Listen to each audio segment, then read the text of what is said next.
안녕하세요. 제자들과 보낼 유월절을 준비하십니다.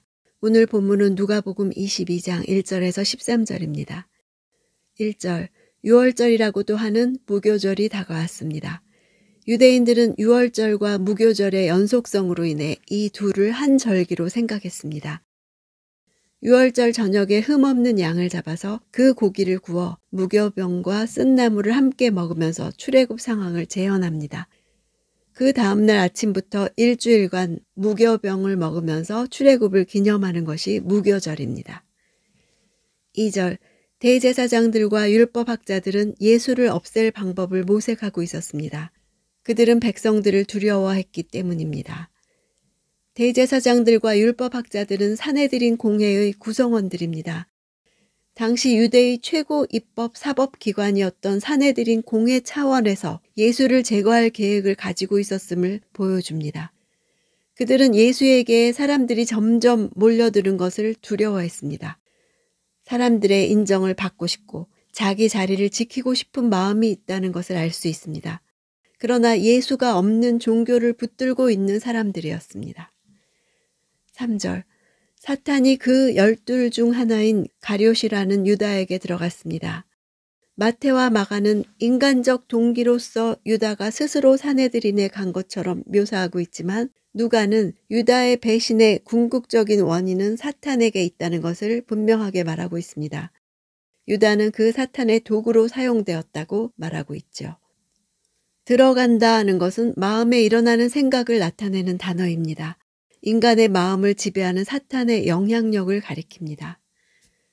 4절, 유다는 대제사장들과 성전 경비대장들에게 가서 어떻게 예수를 그들에게 넘겨줄지를 의논했습니다.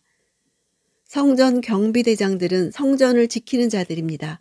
유사시에는 무력 행사도 할 수 있는 사람들이었습니다. 유다가 사탄에게 마음을 내준 이유는 여러 가지로 추측할 수 있습니다. 돈을 받고 예수를 넘기려 한 것을 보아 탐욕 때문일 수도 있습니다.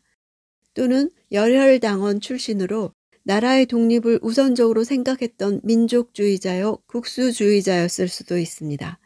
정치적 노선이 다른 점 때문에 자기가 원하는 메시아가 아니라 생각하고 자신의 야망을 포기할 수 없었을 수 있습니다.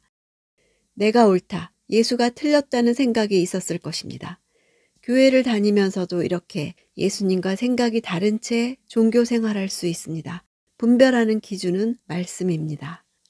5절, 그들은 기뻐하면서 유다에게 돈을 주기로 약속했습니다. 기뻐한다는 것은 갑작스러운 기쁨, 전혀 기대하지 않은 기쁨을 가리킵니다. 유다가 능동적으로 주도했다는 것을 알 수 있습니다. 마태가 기록한 은 30은 당시 노예 한 사람의 몸값이었습니다.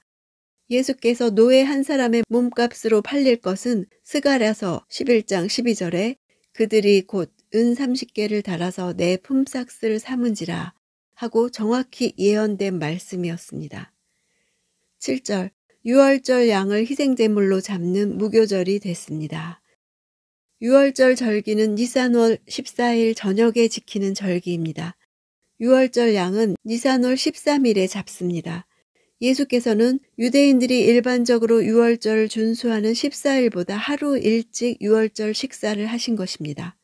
왜냐하면 유월절에 잡혀 그 자신이 유월절 양으로 죽으실 것을 예비하신 것입니다. 하루 앞당겨 예표에 불과한 유월절 만찬의 법을 폐하시고 유월절의 실체이신 당신의 십자가 구속사역을 기념하는 성만찬의 법을 새로이 제정해 주신 것이었습니다. 8절 9절, 예수께서는 베드로와 요한을 보내며 말씀하셨습니다. 가서 우리가 유월절 음식을 함께 먹을 수 있도록 준비하라. 그들이 물었습니다. 저희가 어디에서 준비하면 좋겠습니까? 당시 예루살렘에는 유월절을 지키러 수많은 무리들이 모여들고 있었습니다. 유월절 어린 양 한 마리를 10사람씩 먹었다고 추산할 때에 26만 마리 가까운 어린 양이 소모되었다고 하니 약 260만 명이 모였던 것으로 추산합니다. 그래서 제자들 모두가 유월절 만찬할 장소를 찾는 것은 쉬운 일이 아니었습니다. 10절, 예수께서 대답하셨습니다. 성 안으로 들어가면 물동이를 메고 가는 사람을 만나게 될 것이다. 그가 들어가는 집으로 따라 들어가. 유월절 식사 장소에 대해서는 여러 해석이 가능합니다. 예수께서 초자연적인 신적 예지 능력으로 아셨다는 것입니다. 또 하나는 유대인의 율법대로 유월절 만찬을 위해 방을 빌려주는 사람은 최소한 만 이틀 전부터 집안에서 누룩을 없애야 했습니다. 이 말은 예수께서 이미 방을 예약하고 준비하셨다는 것입니다. 당시 예수님과 제자들은 베다니에 계셨던 것으로 추측됩니다. 베다니는 예루살렘에서 약 3km 떨어진 곳으로 걸어서 30분쯤 걸리는 거리입니다. 예루살렘 성 안에 들어가서 그 수많은 인파 가운데 물동이를 메고 가는 사람을 만나게 될 것이라고 하셨습니다. 당시 물동이를 나르는 것은 여자의 몫이었습니다. 물동이를 메고 가는 사람은 헬라어로 3인칭 단수 남자입니다. 남자가 물동이를 메었으면 눈에 띄었을 것입니다. 당시 에세네파 사람들은 결혼하지 않은 남자들이었기 때문에 물동이를 맨 남자는 주로 에세네파 사람들이었습니다. 또는 물동이를 메고 간 사람을 마가의 집 종으로 보는 견해가 있습니다. 예수께서 최후의 만찬을 드신 그 집은 바로 마가라 하는 요한의 집이었을 것이라는 겁니다. 집주인은 마가의 아버지였고 예수님의 추종자 중 한 사람이었습니다. 그는 선생님이 누구를 가리키는지 알고 있었고 제자들도 한눈에 알아보았을 것이라는 겁니다.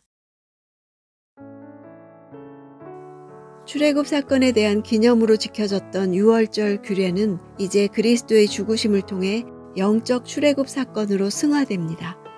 예표였던 유월절 만찬의 법을 폐하시고 유월절의 실체인 자신의 죽음과 피 흘림을 통해 유월절 사건이 완성됨을 가르쳐 주신 것입니다. 우리 삶에도 예표로 보여주신 사건들이 있습니다. 그 사건들은 예수님을 가리키는 사건들입니다. 하나님은 이미 구원을 계획하시고 모든 것을 예비하십니다. 예수와 함께하는 삶은 가서 보니 예수께서 말씀하신 그대로였다는 삶입니다. 우리의 삶은 하나님이 정하시고 예수께서 말씀하신 대로 이루어지는 삶입니다.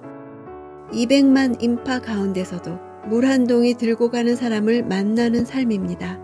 그러므로 예수님이 말씀하시는 것을 날마다 듣는 것이 중요합니다. 예표가 되는 사건을 통해 예수님을 알아보는 것이 중요합니다.